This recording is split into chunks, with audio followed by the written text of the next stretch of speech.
ಓಂ ನಾಗಮ್ಮ ದೇವಿ ನಮೋ ನಮಃ. Hi Namo. Welcome to ನಮಸ್ತೆ ಎಲ್ಲ ಸ್ನೇಹಿತರಿಗೆ.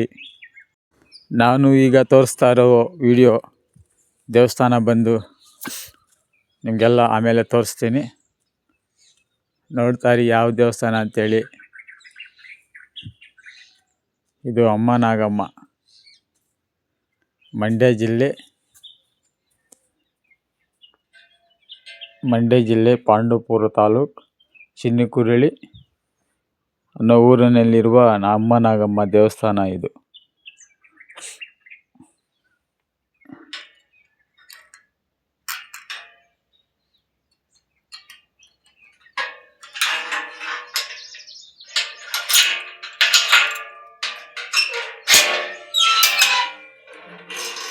ನಮ್ಮ ದೇವಸ್ಥಾನ ಯಾವ ಥರ ಐತೆ ಅಂತ ಹೇಳ್ಬಿಟ್ಟು ಆ ದೇವಸ್ಥಾನ ನೋಡಿ.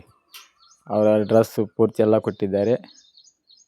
ಅಲ್ಲಿ ಮೇಲೆ ದೇವಸ್ಥಾನದ ಮೇಲೆ ಬರೆದಿದ್ದಾರೆ ನೋಡಿ, ಅಡ್ರೆಸ್ಸನ್ನು ತಗೊಳ್ಳಿ.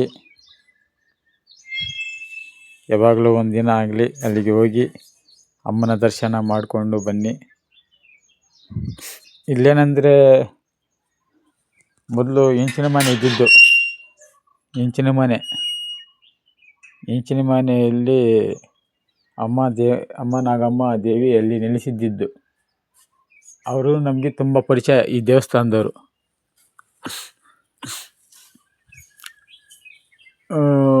ಕನಸಲ್ಲಿ ಬಂದು ನಮ್ಗೆ ದೇವಸ್ಥಾನ ಕಟ್ಕೊಡ್ಬೇಕು ಅಂತೇಳ್ಬಿಟ್ಟು ಹೇಳಿದ್ದಕ್ಕೆ ಆ ಮನೆಯನ್ನು ತಳ್ಳಿಬಿಟ್ಟು ಹೆಂಚಿನ ಮನೆ, ಹಳೆ ಮನೆ ತಳ್ಳಿಬಿಟ್ಟು ಹೊಸದಾಗಿ ಮತ್ತೆ ದೇವಸ್ಥಾನ ಕಟ್ಟಿರೋದು. ರಾಮಕೃಷ್ಣಪ್ಪ ಅಂತ ಹೇಳಿಬಿಟ್ಟು ಅರ್ಚಕರು, ದೇವಸ್ಥಾನ ಪೂಜಾರಿ. ಅವರಿಗೆ ಅಮ್ಮನು ಕನಸಲ್ಲಿ ಬಂದು ನನಗೆ ಈ ಸ್ಥಳದಲ್ಲಿ ದೇವಸ್ಥಾನ ಬೇಕು ಅಂತಿದ್ದಕ್ಕೆ ಅವರು ಮತ್ತೆ ದೇವಸ್ಥಾನ ಕಟ್ಟಿರೋದು. ಯಾವಾಗಲೂ ಒಂದು ದಿನ ಬಂದು ಇಲ್ಲಿಗೆ, ಅಲ್ಲಿ ಫೋನ್ ನಂಬರ್ ಐತೆ ನೋಡಿ, ದೇವಸ್ಥಾನದ ಮೇಲೆ ಫೋನ್ ನಂಬರ್ ಐತೆ. ಫೋನ್ ಮಾಡಿ ಅವರು ರಿಸೀವ್ ಮಾಡ್ತಾರೆ. ಅವ್ರ ಜೊತೆಯಲ್ಲಿ ಮಾತಾಡಿ ಹೋಗಿ. ನಿಮಗೇನು ಕಷ್ಟ ಇದ್ದರೆ ಅಲ್ಲಿ ಹೋಗಿ. ಹತ್ರ ಇದ್ದರೆ ಮಂಡ್ಯ ಜಿಲ್ಲೆಯವರು ಯಾರು ನೋಡ್ತಾ ಇದ್ದೀರಾ ಅವರೆಲ್ಲ ಈ ವಿಡಿಯೋ ನೋಡಿ. ಮಂಡ್ಯ ಜಿಲ್ಲೆಯವರಲ್ಲ, ಇಡೀ ಕರ್ನಾಟಕ ಇಂಡಿಯಾದವರು ಆದರೂ ಆಗಲಿ ಆ ನಂಬರ್ಗೆ ಕಾಲ್ ಮಾಡಿ ಹೋಗಿ. ತುಂಬ ಒಳ್ಳೆಯದಾಗುತ್ತೆ. ಮಕ್ಕಳಾಗಲ್ಲ ಅಂದರೆ ಮಕ್ಕಳು ಕೊಡ್ತಾರೆ ನೋಡಿ. ಇದೆಲ್ಲ ಅಮ್ಮನಿಗೆ ಬಟ್ಟೆಗಳು ಕೊಟ್ಟಿರೋದು. ಅಮ್ಮನಿಗೆ ಬಟ್ಟೆಗಳು ಅರಿಕೆ ಮಾಡ್ಕೊಂಡಿರ್ತಾರಲ್ಲ, ಅಂದರೆ ನಮ್ಮ ಕಡೆನೂ ಅರಿಕೆ ಅಂದ್ಕೊಳ್ತಾರೆ. ಅರಿಕೆ ಯಾರ್ಯಾರು ಮಾಡ್ಕೊಂಡಿರ್ತಾರೆ ಅವ್ರಿಗೆಲ್ಲ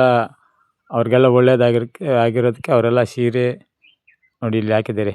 ಶ್ರೀ ಅಮ್ಮ ನಾಗಮ್ಮ ದೇವಸ್ಥಾನ ಚಿನ್ನಕುರಳಿ ಅಂತಿದ್ದಾರೆ ನೋಡು. ಅದೇ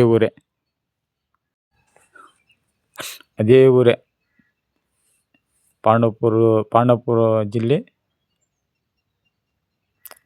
ಮಂಡ್ಯ ಜಿಲ್ಲೆ, ಪಾಂಡವಪುರ ತಾಲೂಕು, ಚಿನ್ನಕುರಳಿ ನೋಡಿ. Main road. ಮಂಡ್ಯದಿಂದ ಬರುವ ಊರದು ನೋಡಿ. ಎಷ್ಟು ವಿಶಾಲವಾಗೈತೆ. ಇಲ್ಲಿಗೆ ಬನ್ನಿ. ಶೂಲ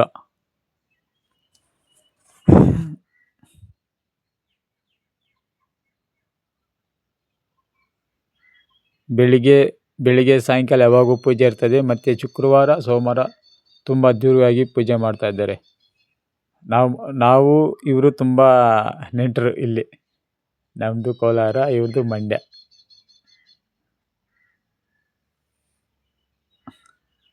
ಓಂ ನಾಗದೇವತಾಯ ನಮಃ. ಓಂ ನಾಗದೇವತಾಯ ನಮಃ. ಓಂ ನಾಗದೇವತಾಯ ನಮಃ. ಓಂ ನಾಗದೇವತಾಯ ನೋಡಿ. ಇಲ್ಲಿ ಹುತ್ತಾ ಇದ್ದಿದ್ದು, ಅದೇ ಸ್ಥಳದಲ್ಲಿ ಹುತ್ತಾ ಇದ್ದಿದ್ದು. ಇವಾಗ ಕೂಡ ಹುತ್ತಾ ಐತೆ ಅಲ್ಲಿ. ಅಮ್ಮ ಬಂದು ಇನ್ನೊಂದು ವೀಡಿಯೋ ಐತೆ. ಆ ವಿಡಿಯೋದಲ್ಲಿ ಅಮ್ಮನು ತಲೆ ಮೇಲೆ ಕಾಯಿ ಇಟ್ಕೊಂಡಿದ್ದಾಳೆ. ಅಂದರೆ ನಿಮಗೆ ಹೇಳಿದ್ರೆ ಅರ್ಥ ಆಗಲ್ಲ. ಹಾವು ತಲೆ ಮೇಲೆ ತೆಂಗಿನಕಾಯಿ ಇಟ್ಕೊಂಡಿರೋ ವೀಡಿಯೋ ಐತೆ. ಅದು ಇನ್ನೊಂದು ವೀಡಿಯೋದಲ್ಲಿ ಹಾಕ್ತೀನಿ. ಇವ್ರ ದೇವಸ್ಥಾನದಲ್ಲೇ, ನಮ್ಮ ದೇವಸ್ಥಾನದಲ್ಲಿ ಆ ಥರ ಇನ್ನೂ ನಡೆದಿಲ್ಲ. ಇವ್ರ ದೇವಸ್ಥಾನದಲ್ಲಿ ನಡೆದೈತೆ. ಆ ವಿಡಿಯೋ ಇನ್ನೊಂದು ವಿಡಿಯೋ ಅಪ್ಲೋಡ್ ಮಾಡ್ತೀನಲ್ಲ ಅವಾಗ ಹಾಕ್ತೀನಿ. ನಿಮ್ಗೆ ಯಾರಿಗಾದರೂ ಇಲ್ಲಿ ಹತ್ರ ಆದರೆ ಇಲ್ಲಿಗೆ ಹೋಗಿ ಭೇಟಿ ನೀಡಿ.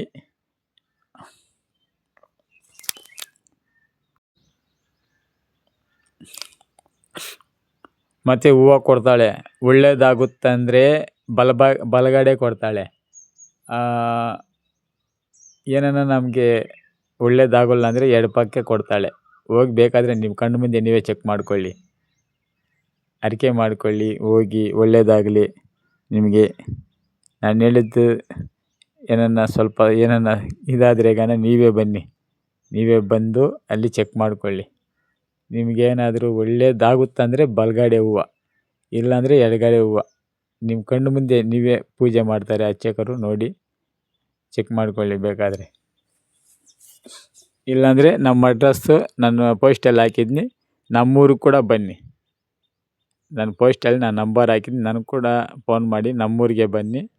ಇಲ್ಲಿ ಕೂಡ ಒಳ್ಳೆಯದಾಗುತ್ತೆ ನಮ್ಮ ದೇವಸ್ಥಾನ. ನನ್ನ ವೀಡಿಯೋಗಳು ಕೂಡ ಹಾಕಿದ್ನಿ, ನಮ್ಮ ವೀಡಿಯೋಗಳು ಕೂಡ ನೋಡಿ.